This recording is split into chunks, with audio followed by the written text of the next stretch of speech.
Kevin Miller in the morning, KIDO Talk Radio. Blessed to be a part of your day. It's a fear that we all have when it comes to our identity being stolen. Joining us now is Tom Kelly, President and CEO of ID Experts. Tom, good to have you back here in Idaho on KIDO Talk Radio. Good to be back again, Kevin. So how bad is it when we're talking about people stealing our identities, and how prevalent has it become? Well, I don't know if I think what we're going to talk about this morning is there was a Census Bureau study that people are less worried about this. And I first saw that study and I saw that report come out, and I went and looked at the underlying questions. And, you know, it's as any survey goes, these surveys are constructed in a way you can start almost drawing any conclusion you want.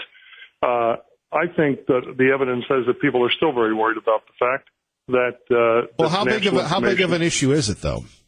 Well, it's a huge issue. I mean, when you take Equifax alone, 125 million people, essentially every adult in the U.S. was impacted by that. Wow. You take a look at medical identity. In fact, it's funny when you and I, if your financial identity or mine, the way that when that gets compromised, when somebody steals it, the way they monetize it, if they're not stealing from the card themselves, is that they sell that information on the dark web. And on the dark web, you know, it's eBay for criminals. They can buy your identity, my identity, other kinds of information that they can use to construct profiles to defraud people. I mean, that's essentially what it's for. And if you go into the dark web, your medical identity, so your health card, the one that you give to the doctor and you take to the hospital, get your prescriptions, all that, that's worth about somewhere between 7 and 10 times. It's more valuable than your financial identity, your legal identity. So and that's because there's so much money in healthcare, and people are, you know, utilizing that for ways to scam on, you know, whether it's opioids and prescription drugs or disposables that they're reselling, you know, in other areas. It's a very prevalent problem today. Right. And when we take a look at we hear all these ads, Tom, about the dark web, almost like the deep state. What is the dark web, and does it really exist? Oh, absolutely. The dark web is essentially it's on the internet, so it's on the web, the internet, but these are websites that are so deeply embedded in areas and set up with protections that the only way you get it is through certain specific search engines that are designed to get there. And you know, not everything that occurs on the dark web is bad, but a lot of it is pretty darn bad. You know, there's everything from all kinds of pornography activity, all kinds of illicit selling and buying and selling of activity. I mean, up to you know, contracting all kinds of services for very bad things. So it's a very real place, and it's monitored. It's monitored by by authorities all over the world. But that doesn't change the fact that it's still a fairly good place to go if you're in the business of defrauding people to anonymously buy product. Most often, a lot of times the currency of choice in there is a cryptocurrency, so things that can be moved around with great confidentiality and not being able to be identified. So it's real. It's definitely real. What scares me is just the prevalence that we come to depend on companies to be secure. And I was in D.C. last week, and, you know, the cabbies, you put your card in there, and they hit it a couple times, and the guy's got his little iPad and everything else, and you really wonder how people, you know, and again, back to the study, think they're not worried about it. I mean, are we just innocently naive on this? I don't think we're innocently, to a certain extent, there's some naivete on that. But I think part of it is that we've gotten so accustomed that there's no choice. I mean, you buy on Amazon, you buy so much things online, you can track, you know, your contact point with your banks and your investment organizations. Everything is so set up to be done online.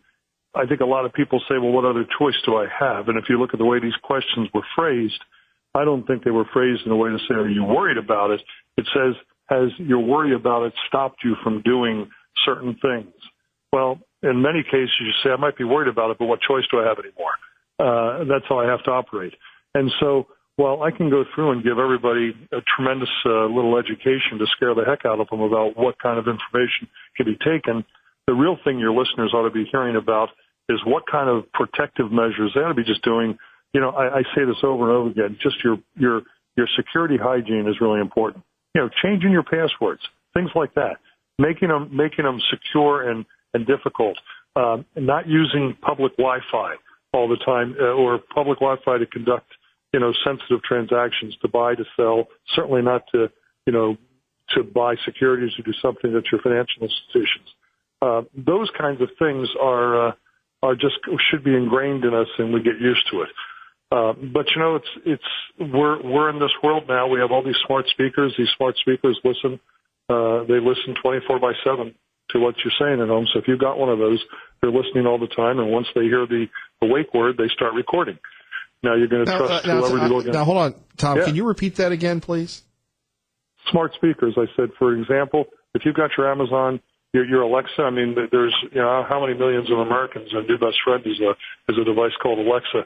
And so, but that device is listening 24/7. Okay, when you plug it in and set it up, it's listening nonstop. And as soon as it hears the word Alexa, unless you've changed that word, unless you've changed its wake word, as soon as it hears that, it starts recording.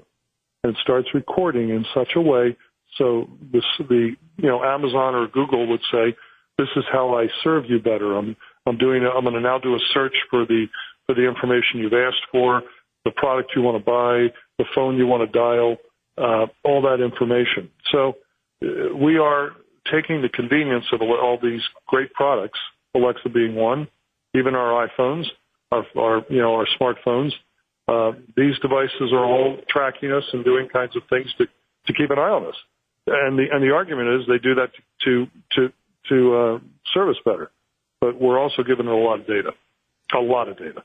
Yeah, I'm amazed by that. And then we have the allegations that our smart TVs, they can actually look at what we're doing, not that anybody would want to. Tom, let's go back to the argument that people go, well, I don't have anything to hide. I'm a very boring person. Who cares if people are listening? Is that still a concern?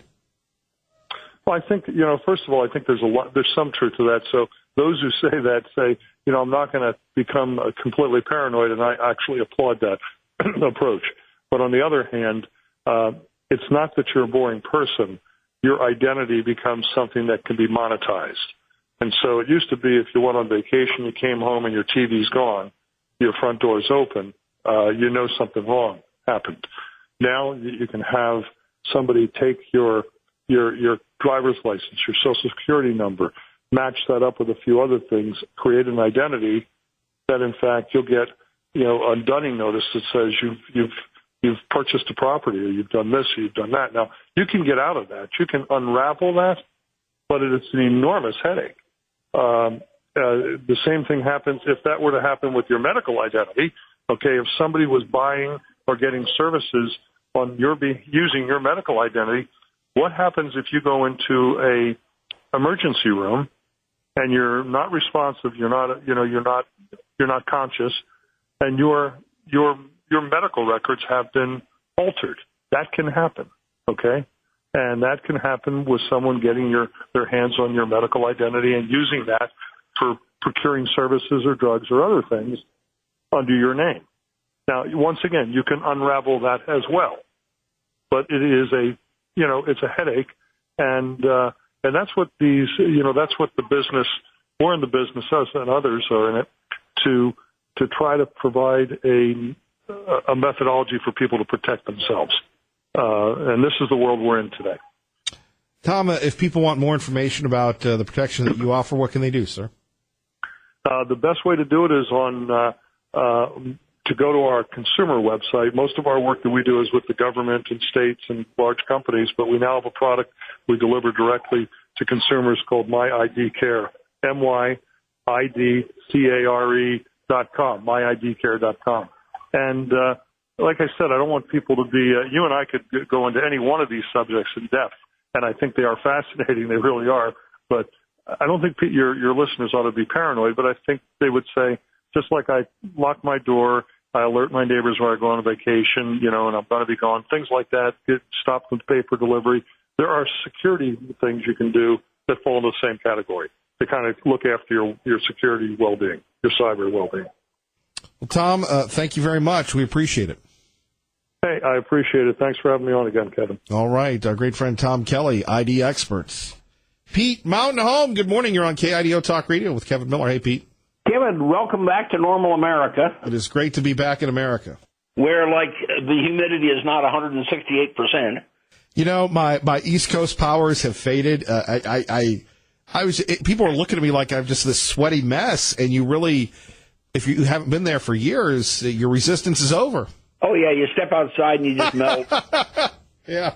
Anyway, I wanted to point out this story in the New York Times from Mr. X, the anonymous source. I think the whole thing is probably something the New York Times editorial board made up by themselves. They have a history of doing stuff like that. You go back to the 1930s when they had somebody reporting on the glories of communism under Stalin, and he got a Pulitzer Prize for it. And you go through their history in the last 20 years, and they have had people that work for them that faked stories, and they pay. Here it is. It's this wonderful story. And then they get caught at it, and they go, oh, well, that was just that individual. And it would not surprise me a bit that that entire editorial was made up by their editorial board because they hate Trump, and that's the sort of thing they do. Well, what gets me, Pete, is I'm not worried about you and me and the other patriots, but I'm worried about the mush in the middle because of all the negativity. You know, people are, they keep hearing this stuff. Trump is bad. And they just buy it. And I'm thinking to myself, what has Trump really done that's been horrific? He won. Right. He won. He can't do that because it wasn't his turn. It was Hillary's turn. Well, and now we're listening to Obama go on about how he's back. The 4% growth we're seeing under Trump is part of his Obama's recovery effort, which is this is the guy who said 1% was the new normal. Right. This is the guy who tried to destroy America, who apologized for America all over the world. And I have to tell you, Pete, I can't help but think that guy just never liked America. He did not. He still does not. I agree. Yeah, well, you look at what the Democrat Party has turned into, which is the far whack-out, left-wing, progressive, make America Venezuela group. I don't think any of them like America. Well, let me give you a little blast from the past. Here's a segment, Pete. You be the pundit. You ready? Go. Not as an ex-president, but as a fellow citizen, I'm here to deliver a simple message, and that is that you need to vote because our democracy depends on it. One more, and then we'll get your response. In 2 months, we have the chance, not the certainty, but the chance, to restore some semblance of sanity to our politics. Your thoughts? It is to barf. And I'm really glad that I've already had breakfast because if I hadn't, I'd be so nauseated I couldn't eat this morning. I can just see him standing up there stabbing at us with his finger. Obama, he's back. He's back. Yeah, the lecturer is back. The guy who hates America and wants you to agree with him is here. Yeah. Here's the hypocrisy. And everybody's going after Trump because he calls the press for what they are. But where were the libs when they went after James Rosen? I mean, they had a FISA court on James Rosen for nothing because he was doing his job. Yep.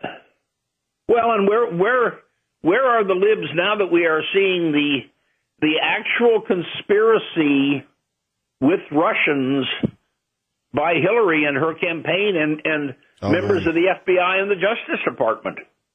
I mean, those people, they committed crimes. And it's like, oh, no big deal. Sure, Bruce Orr's wife didn't influence Bruce Orr with the Steele document, and Mr. Strzok is, hey, trust him. He's not lying now. He's just unemployed. Yeah. Anyway, welcome back, Kevin. It was good hearing from you from back in the swamp, but I'm glad you lived through it and made it back. Good to be home. Thank you, Pete. Our great friend Pete from Mountain Home. Let's go to Liberty Linda. with Kevin Miller on KIDO Talk Radio. Good morning, Liberty Linda. Good morning, Kevin. So good to have you home. It's good to be back. And, Pete, he's trying to steal my thunder this morning because I'm calling about the former President Obama's talk as well. And in my opinion, it was a fairy tale talk. Brainwashing, uninformed, nonsense, totally opposite of the truth. And, I'm not holding anything back now. And I was amazed as the camera scanned all the audience that they were actually eating it up. Kevin, how can so many people think opposite of what's going on in our country? Our president has an excellent record of now across the board of helping every ethnic group in America there is, in every category. And, to look at the faces of those people, I'm thinking, what country do they live in? So it was just amazing to me. And, it was interesting to hear Pete as well and all your wonderful listeners. And, but anyway, I was just amazed that people were eating that talk up. And, look at who our president's chosen to go on our Supreme Court. They're honest, good people that will follow the Constitution. The loony libs were losing it, weren't they, last week? Yeah. We sit back and watch this and we think, how can these people believe these things? And, that's the way I am. I can only speak for myself. And I guess we're going to have to hear from Liberal Steve next. But it's just amazing how the opposite of truth and so many people can be eating it up and be cheering for it. What country do they live in? What country do they want to live in? Well, that's a better question. You always come up with the better questions. You're better at it than I am. I don't have the answers. That's where you come in. It's just common sense. We just don't seem to have it in our country anymore. And we did before. And I think that's what we're missing. We're missing the foundation of goodness. What's going on in our football, what's going on. Nobody wants to salute our flag. Nobody wants to. It's the opposite of what I was raised to know about our country and love our country, which I always have since I was a little girl, and that we live in the best country on this earth. And so, Kevin, I'd like to get back to that. And I guess that's what I'm feeling this morning. Let's get back to loving our country and seeing what it actually is. It's a haven. Why are people flocking to this country? I mean, we're having to build a wall. We want to have people come in, but we can't let hundreds and thousands of people come in all at once. We have to check every person before they come into our country.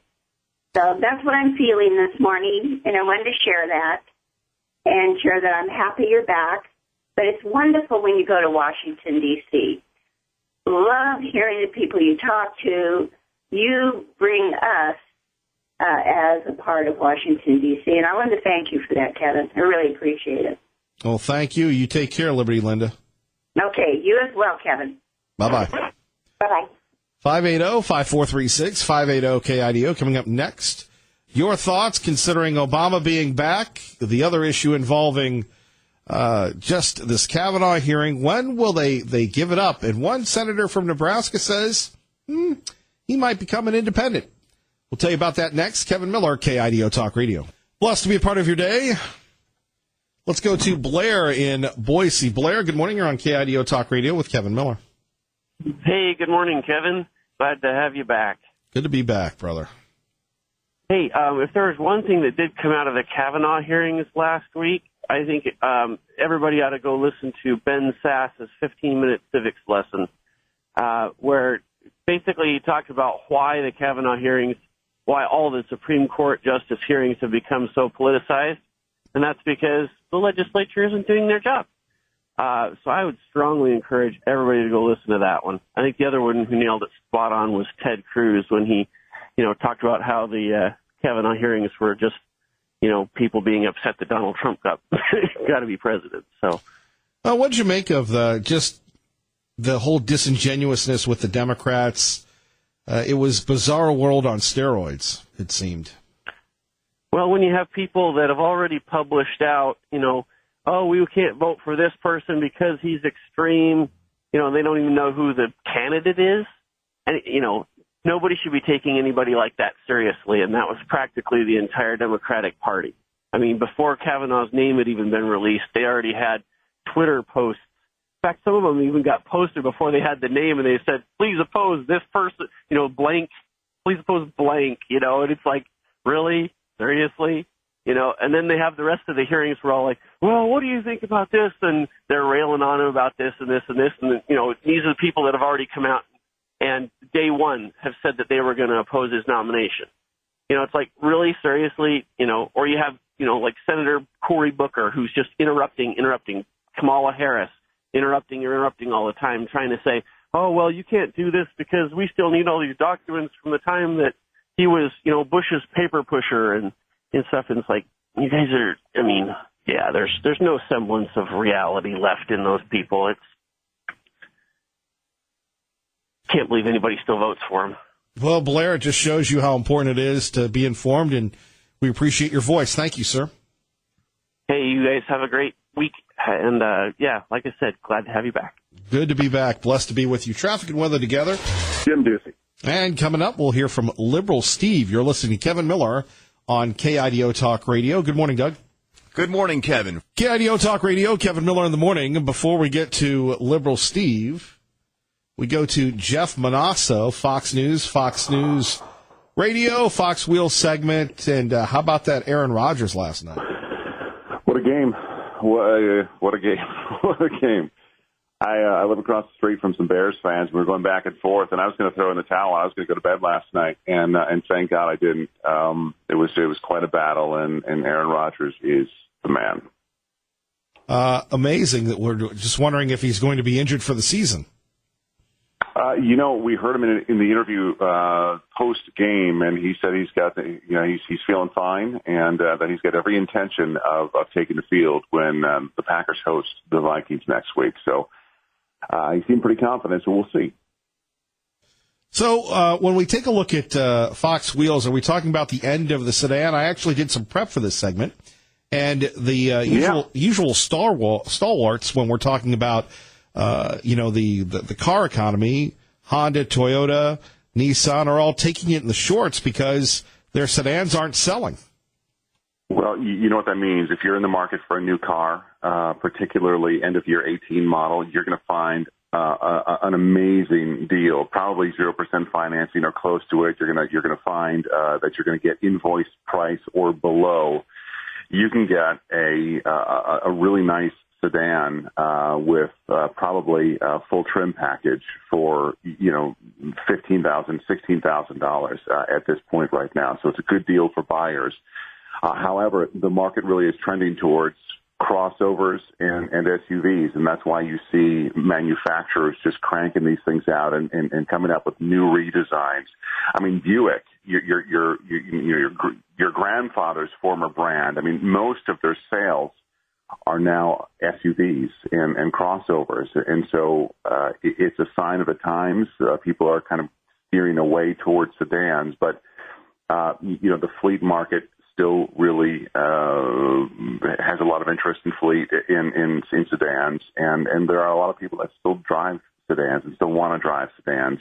It's why Toyota Camry, with their new redesign of that vehicle, they came out with kind of a more edgier, sportier model, and that's what you're seeing to try and attract the younger hipsters, if you will. Right. I just can't believe the sedans just aren't as popular. And you've talked about this before. In fact, you've brainwashed me. Every time I see Aaron Rodgers or every time I see these stories, I think of you because you've covered this for years. Could we see a day where, without sedans?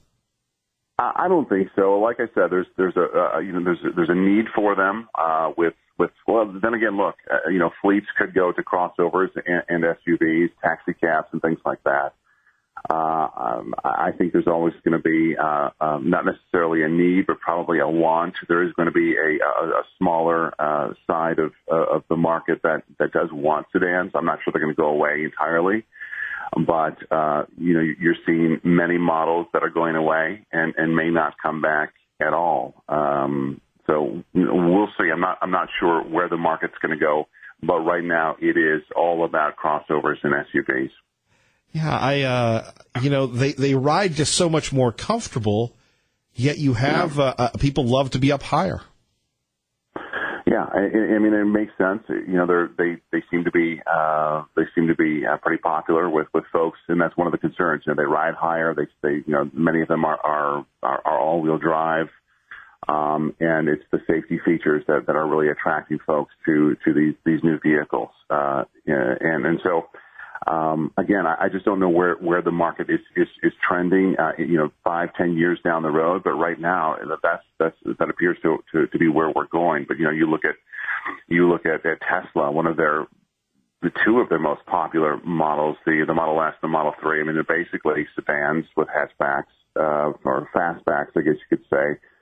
Will sedans come with hatchbacks and no longer that trunk look? It all depends on really what the consumer wants, and right now it's not necessarily the sedan. That said, if you want a car, if you're in need of a car, I mean you can find a sedan. And you're talking Hyundai Sonatas, Kia Optimas, Nissan Altimas for the $15,000 price range right now, and they are steals and deals to be had. Jeff Manasso, we always appreciate it. Hopefully your guy will stay healthy. Yeah, I hope so too. Thanks, my friend. Thank you, Jeff. Our great friend Jeff Manasso. Joining us now from Libville, Liberal Steve on KIDO Talk Radio with Kevin Miller in the morning. Good morning, sir. You're on the air. Go ahead, please. Trump, CA. You're right, Linda, when she said, whatever happened to common sense and the foundation of goodness? It went out the door when Trump walked through the door. People say the same thing when you call in. Yeah. Me? Am I the President of the United States? Am I a chronological liar? Am I? I'm just telling you what people say. Our president has the inability to tell the truth, period. He lies constantly, period. And for you to say he doesn't makes you a what? What has he lied about? He's lied about absolutely everything. Everything. Where do you want to start? You want to start with the economics that he lies about, the stuff that he did, that somebody else did? I have finished reading the book by Mr. B.W., who is a very, very, very good writer. B.W. The book Fear. And I remember. It didn't even come out yet. So how can you have read it? By the way, I don't know if you caught this. No, you probably didn't. Chris Christie said that Bob Woodward made up just about everything that he said, and Bob Woodward, your boy, didn't have enough guts to call Chris Christie to verify these conversations that never happened. And Chris Christie is the biggest liar, like Donald Trump. Bob wasn't there to back up. What happens when people say that you're a liar? Was Chris Christie the one that blocked the bridge and got in all kinds of legal trouble? Was he ever convicted of anything? Well, it doesn't matter. It doesn't matter. We just charge people with things. Didn't they exonerate Mr. Christie? I believe so, yes. Block the bridge? Did he block the bridge, and did all his aides and stuff try and help him cover up, and a few wouldn't help him cover up, just like what's going on with Trump? Like what's going on with Trump? The book is available on a download. What's going on with Trump? You haven't been specific, Walking Woodward. around the United States. Or how about that guy? How about that guy Carl Bernstein, who now his story is fabricated from CNN? Lanny Davis recanted, saying, Bernstein got it wrong. Isn't he the partner of Woodward? He didn't get it wrong. That's a fallacy. I think that I'm talking to one of the Democrats. I'm Judge Kavanaugh, and you're Patrick Moynihan. You're a lib. Will you? Or, I'm sorry, God rest his soul, Patrick Leahy. You're just not listening. Trump. Well, I'm just trying to tell Linda, common sense and good foundation went out the window with Trump. Max, Garden City, good morning here on KIDO Talk Radio. Good morning. Hey, Steve, I want you to listen. You're trying to say pathological liar, not chronological liar. Good Lord. You know what you are, Steve? You are everything I've come to expect of a public education. That's what you are. You're a sad, sorry little man whose grammar is questionable, vocabulary is lacking, and your intent is bogus. You cannot possibly be as stupid as you sound. If this is an act, you deserve an Academy Award, my friend, because if this is an act, you've got a lot of us believing that you are a low IQ, low rate, whiny butt snowflake. Oh, Trump is so bad. Oh, good Lord, I hate Trump. If you're really one of those people, I pray for you, you poor, sad, sorry little man. What say you? I think it's great to be back, is what I think. Welcome back to the United States of America, my friend. It's good to be home. So we didn't get a chance to go in detail. Your thoughts on how they treated Judge Kavanaugh last week? Irreprehensible. I mean, this guy is up there ostensibly to be interviewed and questioned, and it gives each of these senators a chance to get on their soapbox. They spend 19 of the 20 minutes preaching and wagging their finger at him and shaming him, and then they ask some question that is completely irrelevant to the service of a Supreme Court justice. It's a freak show. It really is. It's like the Italian government where the parliamentarians are throwing shoes at each other. This is just as silly. That'll be next. You know what? That probably will be. There'll be people like Maxine Waters urging violence on the Senate floor. She's urged it everywhere else.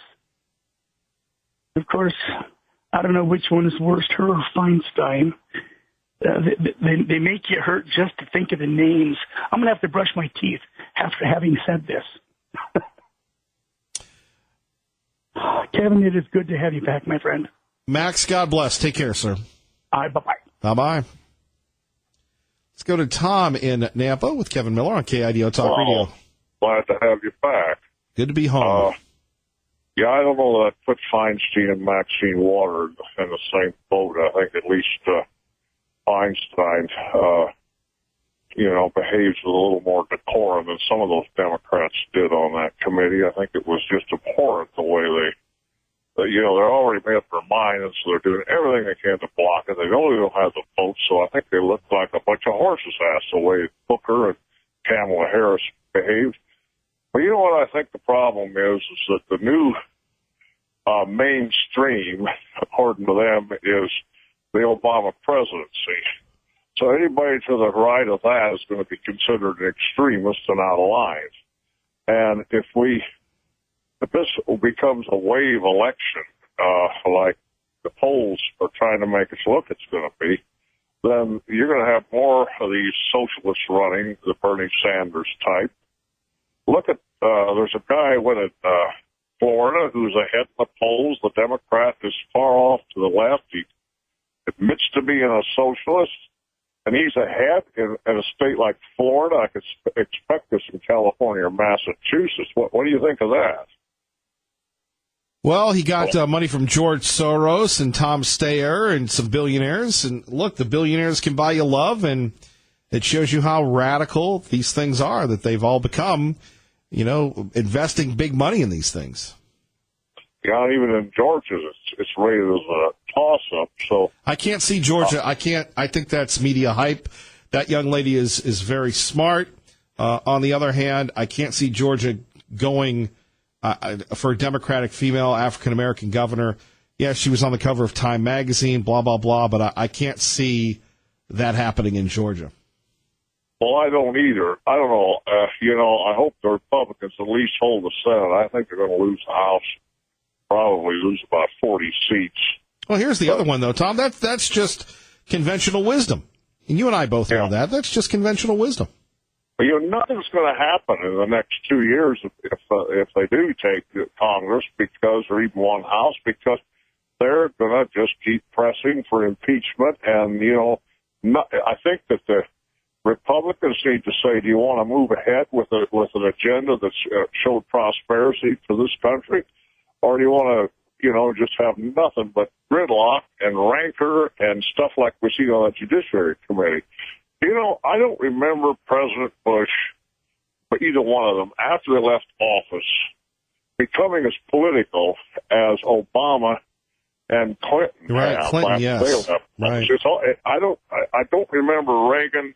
I mean, he might have came out and campaigned for Republicans in the 1990 election. I don't think he was diagnosed with Alzheimer's until about 94, but not to the degree that I see the Democrat former presidents taking to the political road, especially the over-the-top that Obama's done. It's like he's a mole in there still trying to run the country, and he ought to just gracefully enjoy his retirement and leave the current group of people in office to run things. So I don't know. I hope it backfires. I don't think Trump has done himself a service by some of his tweets. I think he needs to know when to pick and choose his battles and not look at every critique against him as a reason to respond. I think Abraham Lincoln said it quite well. He says, if I responded to all my critics, that's all I'd spend my time doing. And I think to that degree, he does himself a disservice. But this op-ed thing, we don't know whether that's real or whether it's just something made up. I think yellow journalism is worse. All right, thank you. All right, Tom, thank you. You're listening to Kevin Miller on KIDO Talk Radio. And we roll on, waking up on the right side. Hello, Hank, you're on KIDO Talk Radio. Good morning. I got my impression of the hearings was basically an auditioning set for who was going to run for president on the Democratic side in 2020. Basically, a lot of posturing in this to who can get attention. That was my kind of take on the thing. And as far as his midterm elections, it's going to be which side turns out. I don't think that you can these polls. It could be technically accurate, but it could turn around on a dime what side is ultimately motivated. And I don't know if the economy continues to improve in the next weeks or whatever. It may not be that this is hype as far as Democrat takeover of the U.S. House. It's very hard to gauge these off-year elections a lot of times. Well, again, historically, though, the Republicans are heading into the headwinds. We've seen this many times. And, I think sometimes we're setting ourselves up for failure when we go, well, we're going to hang on to the House. That's very difficult, even if, you've got a great economy. But, if the press wasn't as stirred up as an angry hornet's nest, it still would be difficult, right? Well, you have to remember, 2000, that's not always true. 2002 off-term election, Bush's first one, the second Bush's last one, we actually gained seats in the House in 2002. Until the press or the media started hammering away on Iraq and stuff like that, we kept the House for 12 years. You also had gains in Kennedy's first year in 1962, where you picked up House seats. So I don't necessarily think this is a rule every time that the president comes in on a midterm. Usually it's more true of the second term than it is of the first term in terms of House losses. Even in the ones well, Hank, historically though, you take a look at what would help the president is if you didn't have the massive amount of retirements from Republicans. Then I would feel more confident about maintaining the House. I hope that we do, but I'm being realistic. Your thoughts? Well, I think that makes it more difficult. There's no question about that. But a lot of those people that are retiring are Republicans who are swamp animals who if they were in there, I mean, one prime example would be the speaker himself, who's retiring. I think that has a lot to do with the fact that. Great point, Hank. Sorry, got to run. KIDO Talk Radio, traffic and weather together. Good morning, Bob.